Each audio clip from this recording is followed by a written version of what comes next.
You're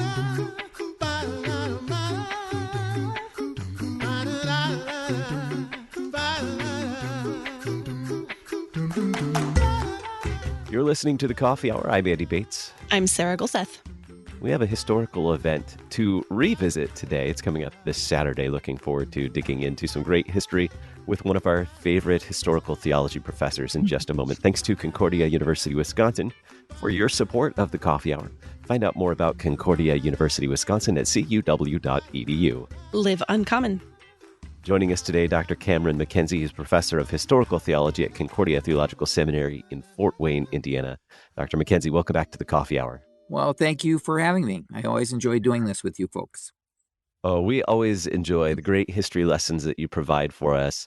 And I just learned so much during these short snippets that we get to dig in and unpack some great history. So coming up this Saturday is the anniversary of the presentation of the Augsburg Confession.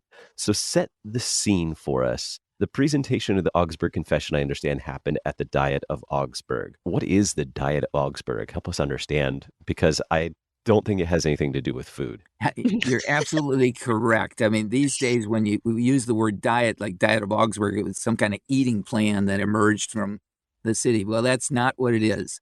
That word diet is an English term for a representative assembly, often associated with the Middle Ages. It comes from a Latin term, dieta, which was used as the same way. So when you see it in a context of the sort that we're talking about, it simply means a representative assembly of a certain political entity. In this case, the political entity is the Holy Roman Empire. All through the Middle Ages, I should say through the late Middle Ages, countries had assemblies like this. England has a parliament, France has an Estates General, and Germany, or at least the Holy Roman Empire, has a Diet. And they're all kind of the same thing. They are representatives of the political elite in that particular space under the direction of some royal figure. In England, it would be a king. In France, it would be a king. And in the Holy Roman Empire, it is an emperor. So a diet meets when the emperor summons the representatives of the German nation, and we can talk a little bit about how those things were configured, but to a particular place where they are going to consider issues that the emperor himself considers important for the well-being of the nation. Mm-hmm. I always find it so interesting when we talk about the Reformation, how much of the Reformation had to deal with politics and the political landscape of the region and the Holy Roman Emperor and the princes and the electors and all of these people who were political figures, but it was tied into the religious landscape of Germany as well. It's so interesting how those two things interact. So give us some of the historical background leading up to this Diet of Augsburg in 1530. What was happening like between 1518 and 1530, the political, religious background, the landscape that was leading up to this diet? Sure, right. Well, we mentioned 1518 just briefly because there had been a previous Diet of Augsburg. In fact, during the whole 16th century, there were several diets that were summoned by an emperor from Augsburg, and that was true in 1518 as well. Now, the Luther case was not discussed at that diet. Luther, however, was summoned to Augsburg by the Pope's representative to the Diet. This was Cardinal Cajetan or Cajetanus, however you want to pronounce that. And Luther was interviewed and basically put on trial for his position. So that occurred coincidentally with that Diet. However, it's the Diet of Worms in 1521, which is the first one where the Luther case and Luther himself were a part of the proceedings. And everyone knows that was where Luther made his great confession of faith, I cannot and I will not recant. And then at the end of that diet, the emperor issued as imperial law a condemnation of Luther. So from that point, over the next decade or so, Luther himself was an outlaw, and it was illegal to teach, preach, or support the false teachings of Martin Luther that the papacy had formally condemned a few months before the Diet of Worms. So every time we have one of these assemblies for the German nation, whatever else is on the agenda, the Luther matter or the Reformation will be a part of their consideration. Right after the Diet of Worms, there were a couple of diets held in the city of Nuremberg, and there the Catholic majority tried to come up with measures so as to make everyone enforce the edict condemning Luther. That never worked because the Holy Roman Empire was not a strong central government. Real power lay in the hands of the territorial rulers, and if some of those territorial rulers, like the electors of Saxony, wanted to protect Luther or embraced Luther's teachings, then the edict is not going to be enforced in those places. But nonetheless, through the 1520s, the emperor and his representatives were always trying to figure out how they could restore unity, religious unity to their empire, either by enforcing the Edict of Worms or figuring out something else that could kind of settle this religious strife that was stirring up the political situation within the empire. I might just mention that in addition to the religious problem within the empire, the emperor, who was Charles V, had a number of other serious issues with which to deal. Charles V was not only the emperor of the Holy Roman Empire, he was also the Duke of Burgundy, which made him the ruler of the Netherlands, those countries that today we think of as the Netherlands and Belgium. He was also the King of Spain. And Spain was not only developing an overseas empire during this period, but it was also a Mediterranean power. And one of the big problems that Charles had to deal with in terms of this far-flung European empire that he had was the Turk. The Muslim Turks had taken over the Holy Land, but not only that, they had also taken over Greece and the Balkan Peninsula, and they were an aggressive, expanding power. And their expanse in the Mediterranean and along the Danube River was at the expense of so-called Christian rulers, and in some instances, territories and places in which the emperor had himself a personal interest. So that's a big concern of the emperor. He's also carries on a rivalry with the King of France, and there are lots of facets to that rivalry, but one of the places where the rivalry played out in terms of combat was Italy. So there are a series of wars between Charles V and the King of France over strife. They each have similar claims to Italian territories, so they're fighting in Italy during the 1520s. So Charles has a lot of things to worry about in addition to the religious strife of the empire. And if he could settle that religious controversy, either by, as they say, bringing everybody back into line under the Edict of Worms or figuring out some way to negotiate a kind of compromise, that would be really good for him in terms of his dealing with these other very serious issues, wars with France and wars with the Turks. So it's a complicated situation. In 1526, he holds a diet at Speyer. And I should mention that Charles, because his empire is so big, isn't at any of the diets of the 1520s, except 1521, he's at Worms, and then 1530, he's at Augsburg. In between, you've got a couple of diets at Nuremberg, you have a couple of diets at Speyer, and Charles is not there. He's represented by his younger brother, Ferdinand. So the emperor is represented, but he's not there personally.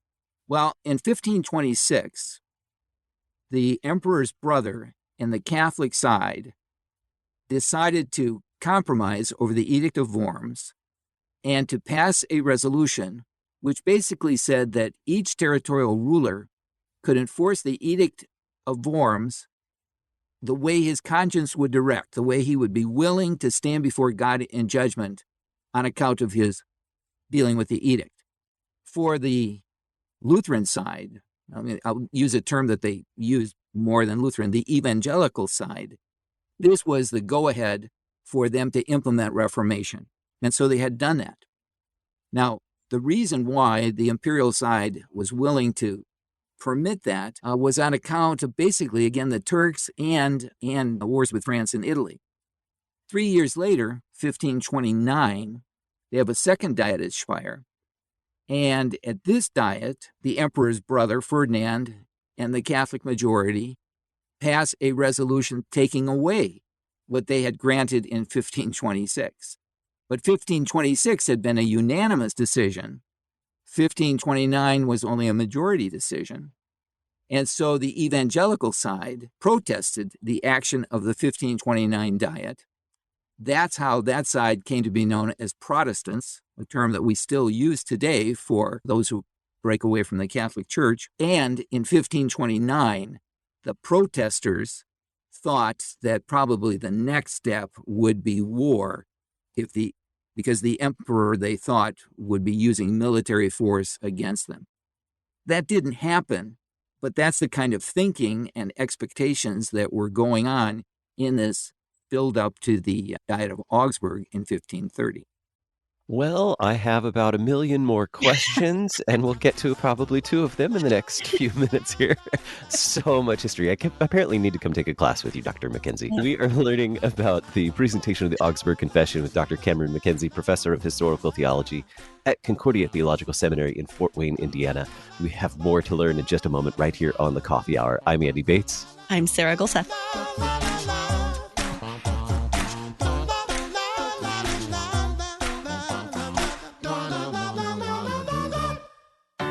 At Concordia University, Wisconsin, we believe you were created for a reason: to use your God-given gifts to help others, to live a life of self-sacrifice in a me-first world, to live a life that's uncommon.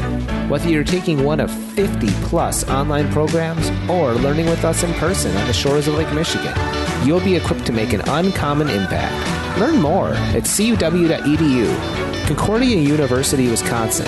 Live uncommon.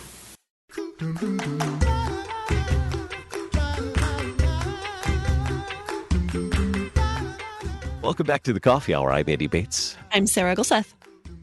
The presentation of the Augsburg Confession coming up this Saturday, the anniversary of the presentation of the Augsburg Confession. And we're learning the history of it today with Dr. Cameron MacKenzie, professor of Historical Theology at Concordia Theological Seminary in Fort Wayne, Indiana.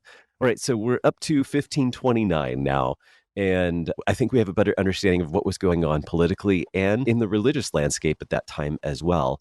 So the, quote, evangelicals, the Lutherans who were called evangelicals at that time, were really, I guess, trying to prepare for the next Diet, the Diet of 1530. Who makes up this group of evangelicals, and what did they need to do in response to what happened at 1529?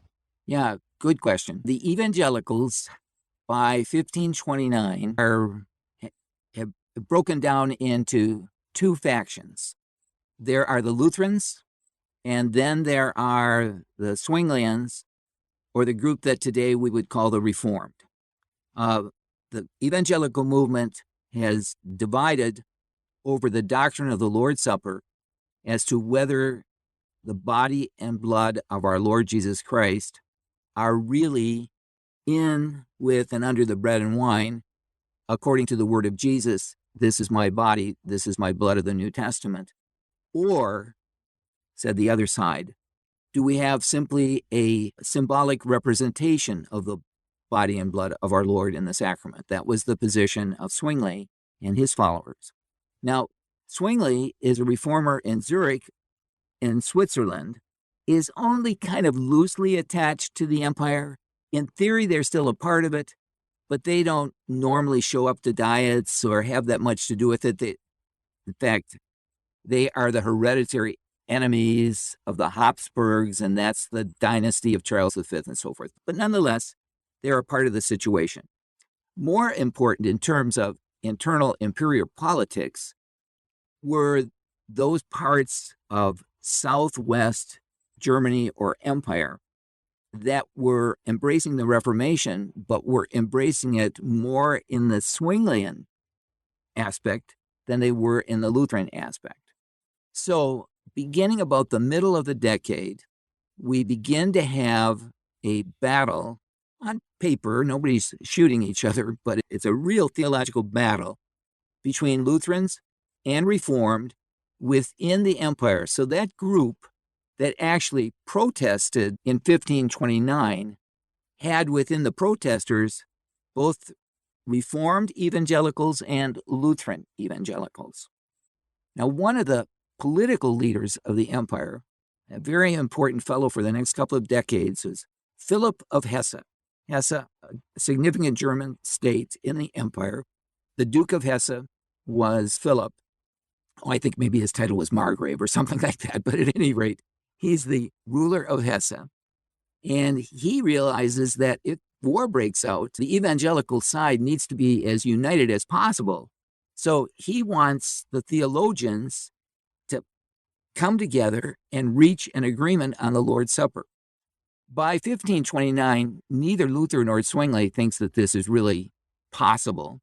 But because Philip persuaded Luther's prince, Elector John of Saxony, that this meeting ought to take place, and significant kind of political and theological pressure involved Zwingli as well, they do meet in October of 1529 at Philip's castle in Marburg for a face-to-face meeting regarding the doctrine of the Lord's Supper. And it is one of the great episodes in Reformation history, as Luther and Zwingli kind of go at it back and forth, face to face. At one point, Zwingli makes a reference to a Bible passage, and he says, "Here's the passage that's going to break your neck." And Luther says, "You're in Germany now, not Switzerland, and here necks are not broken so easily." Yeah, it's a great moment. And then at another point, before the session starts, Luther has scribbled in chalk on the table, and he's covered it with a cloth, and they're going back and forth. And at one point, Luther lifts the cloth and points to what he's scribbled, and what he has scribbled is, "This is my body." And he says, "This is our passage. You have not taken it from us yet." Well, those are kind of high points, but they show that the meeting did not solve the issue.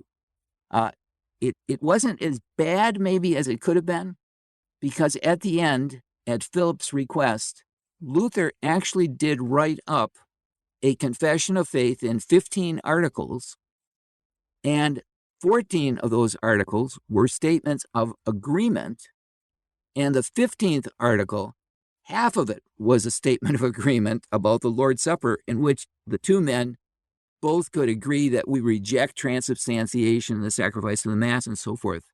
But then at the end it says, we do not yet agree about the presence of the body and blood of Jesus in the sacrament. So both sides actually sign these articles that are known as the Marburg Articles, and they have some significance in that they were one of the documents that the Lutherans, particularly Philip Melanchthon, would have taken along with them to Augsburg for the Diet of Augsburg in the summer of the very next year.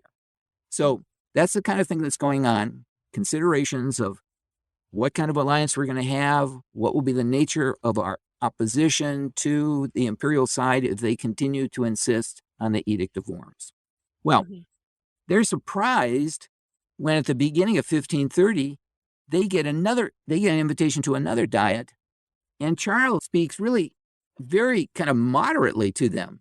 He says, we want everybody to come. Everybody shall be free to express their own opinions regarding these matters. Nobody should be afraid. And then he suggests that then after we've had all of this free discussion, we'll be able to finally settle these religious matters. So instead of deciding to fight, it sounds like to the Lutheran, maybe he's willing to compromise. And so that then is the situation, more or less, that the way the Lutherans are thinking when they finally decide to go to Augsburg in the early summer of 1530. So then, this is so great. So then what happens at the Diet of Augsburg? What goes down at this diet? What is so significant about this event at this point in our Reformation history? Yeah, for sure. On the basis of the emperor's invitation, each of the territories could have produced its own confession. Because the invitation is to each of the territories, not communally, but individually. And the Lutherans had some stuff already ready. They had, well, I won't go into all this stuff, but they'd written up some statements of faith that they brought with them. The elector's entourage left Wittenberg, and Luther was with them. But Luther was an outlaw of the empire, so he could not go to Augsburg. I mean, it probably would have meant his arrest and just would have been a terrible situation. But he did go to the kind of the place in Saxony that was closest to Augsburg, and that was a place called Coburg. And that's where he spends the next few months while the rest of the delegation, including Melanchthon and the elector and their entourage, actually go all the way to Augsburg. Now, Coburg is only about 150 miles from Augsburg, but 150 miles in 1530 is a lot longer than it would be today. And so Luther does remain in contact with Augsburg through letters, and there was kind of a mail system in the empire at the time, but it's not as close as one would like. So he has an input into what's going on in Augsburg, but it's not a decisive input. All right, they get to Augsburg, and the Catholics start showing up. And one of Luther's old foes, a guy by the name of John Eck, he shows up with 404 articles demonstrating the heresy of the evangelicals. And Melanchthon and the others realize that, well, that's something they're going to have to answer. And so what they bring along with them isn't going to be quite good enough. And moreover, they realize that if they can unite behind one statement, that will have more impact than if they are handing in several separate ones. So Melanchthon is charged with drafting a statement, and he approaches this task in order to do two things. One is positively to articulate Lutheran teaching in such a way that his opponents will know that it's biblical, that's first and foremost, but also the true teaching of the universal church or Catholic Church from the beginning. So he's going to include references to the early church, its condemnations, and some of its teachers as a way of showing that Lutherans aren't doing anything new, but they're saying and teaching that which the Christian church has always said and taught. That's his first thing that he wants to do. And the second thing he needs to do is to defend and explain and defend the changes that the Lutherans had made in their churches. And that would mean things like permitting the clergy to marry, permitting communion to be celebrated in both the consecrated bread and wine. That would also include a position on the power of bishops and why it was that they weren't just subscribing to everything that the bishop said. So the Augsburg Confession ends up with two parts. The first 21 articles are doctrine, showing that Lutherans teach what the Bible teaches and what the true church has always taught. And then the second part is this list dealing with abuses that the Lutherans have corrected in their churches and why it is that they felt they had to make those corrections. And this was presented or written up in such a way that a group of evangelicals could sign on to it, not just the Saxons. So as a matter of fact, then we get, I've got a list here so I don't goof this up, because not all of these people are that famous. But when the Augsburg Confession is presented, it's done in the name of both princes and cities. But very specifically, we have two imperial cities that sign on to this, Nuremberg and Reutlingen. And then we have we have one elector and 6 princes of the empire. And as a matter of fact, that's how the Diet would have been organized: electors, princes, and cities. So the Augsburg Confession is signed by representatives of each of these 3 houses. They get permission from the emperor to have this thing read. They choose Christian Bayer, who's the chancellor of Saxony, to read the confession because he has this great booming voice. Now, the Catholic side wanted to minimize the reading of this thing, so they had moved the proceedings into a smaller room where only fewer people could get in and hear this. But because it was a hot day in summer, they had to open the windows, and Bayer's voice was so loud that people outside could actually hear what was being read. So it was kind of a little political maneuvering back and forth on this thing. So that's what it was. And one thing I'd like to stress here, I realize I'm kind of doing a monologue, but you invited me, so this is what you get. And that is that although theologians, particularly Melanchthon, wrote this, it was laymen. It's these territorial rulers and representatives of these two cities who present it. So it's not just a confession of the theologians, it's a confession of the church as represented by these lay representatives there at the Diet of Augsburg. So it's a confession of the church and not just the clergy. And I think that's something that I really, truly appreciate about the Augsburg Confession and the presentation of the Augsburg Confession. Okay, we are really out of time, but with just about 30 seconds to a minute, what does it mean for us today having this Augsburg Confession, the presentation of the Augsburg Confession that we remember this week? Two things. One, it is still a true statement of the Christian religion, particularly from the perspective of the gospel that's at the heart of that confession. And that we always need to hold on to. The second thing is that those who went there give us a model for what it means to be a Christian, because what they were doing was really defying significant authority that really could have cost them their titles, their lands, and everything else. Nonetheless, God emboldened them to say the right thing at the right time. Oh, man, remembering and giving thanks to God for the presentation of the Augsburg Confession. That anniversary takes place this Saturday. Our guest today, the Reverend Dr. Cameron MacKenzie, Professor of Historical Theology at Concordia Theological Seminary, Fort Wayne, Indiana. Dr. MacKenzie, thanks so much for this great lesson in history today. Thanks for being our guest. Thank you for inviting me. It was my privilege. You've been listening to The Coffee Hour. I'm Andy Bates. I'm Sarah Golseth. The Coffee Hour with Andy and Sarah is a production of KFUO. To support The Coffee Hour and KFUO Radio, visit KFUO.org. You can also text KFUO to 41444 or send an email to gifts@KFUO.org. And you can call us at 800-844-0524. KFUO. Christ for you, anytime, anywhere.